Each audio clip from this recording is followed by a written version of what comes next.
Hello and welcome to this session of Relax on Sunday, and I'm really glad that you've come to join me this afternoon because it is so important to learn to relax.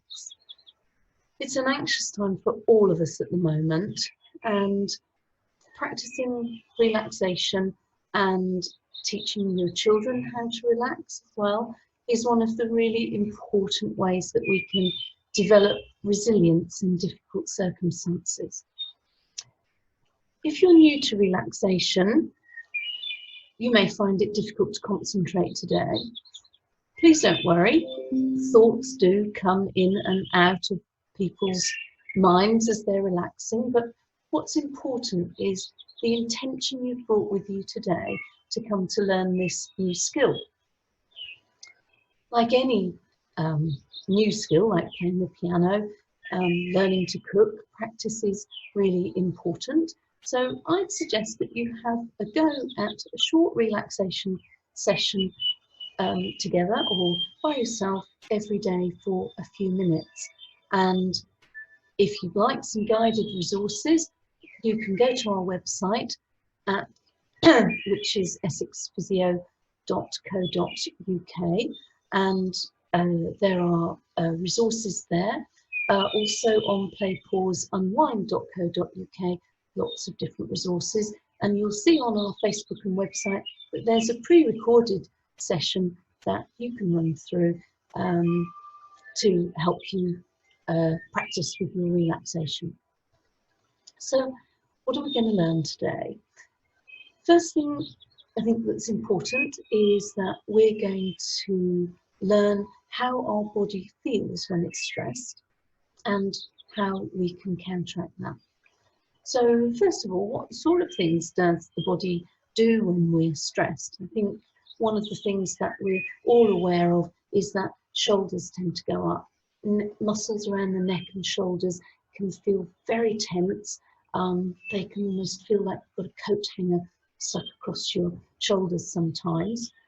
We can clench our jaw without realising, and it's quite common to wake up in the morning with a feeling of stiffness down both sides of our face, where stress has been making us clench during the night.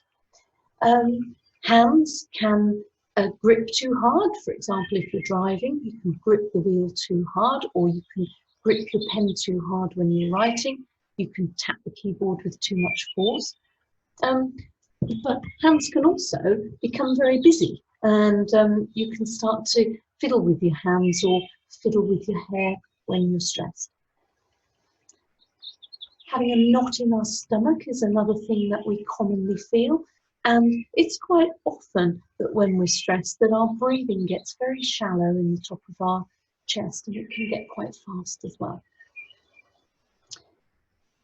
The other thing that happens when we're stressed is our emotions change, and sometimes we can feel very overwhelmed by what's happened to us.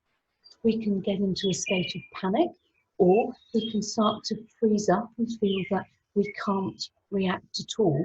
And that's because of the stress chemicals that our body produces, which are telling us to fight, to run, or to freeze in a state of heightened awareness whilst we evaluate what to do.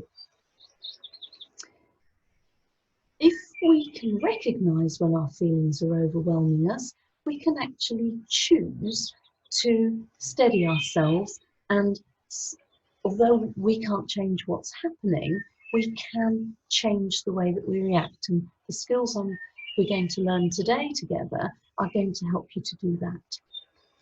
The other big tool that we have in our armoury is our imagination, and we can take off into our imagination, we can daydream, take ourselves to a place or a time when we were happy, relaxed and comfortable, and that can be a really useful way of letting the body actually calm down from anything it's feeling in the present moment. So all those techniques are reactive things, sorry. They're things that we can do once stress has overtaken us and we've recognised it. But learning to relax is also a proactive thing. If you practice it regularly, it really gives us resilience in a time of difficulty. It helps us to learn, to concentrate, problem solve better, and it can be a real aid to sleep. Relaxation is pretty much safe for anybody, but it's never a substitute for medical treatment. So if your symptoms of stress and anxiety are severe, then you should always contact a doctor. But these techniques can be complementary to whatever treatment that you're having. If you suffer from psychotic symptoms such as hallucinations or delusions, then the visualization part of this session, which comes at the end, may not be suitable for you. But please stay with us to enjoy the breathing and the physical part of the relaxation. As we are going to do a visualization today, just so that we can take into account any fears and phobias that you may have, we're going to be walking in a woodland and we're going to be sitting on a calm and relaxed horse. So during the session, just let yourself go as much as you feel able. If you start to feel your mind wander, don't berate yourself, just quietly bring yourself back to your breathing and then back into the visualization. And I'd really encourage you to use that imagination and try and take yourself there, hear the sounds, smell the smells, feel the feelings. Relaxation, physical relaxation, can sometimes allow emotions to bubble up. So don't be worried or concerned if you feel a bit giggly or a few tears come out. Quite normal, and it's just a part of the relaxation process. So please give yourself permission to thoroughly enjoy this. I'd ask you to turn off the notifications on your phone. Let's loosen any tight clothing, make sure we're comfortable and warm enough. If you have children with you, it might be a good idea if whilst they're listening, to give them some colouring to do, or a soft toy or a small piece of modelling clay to have in their hands.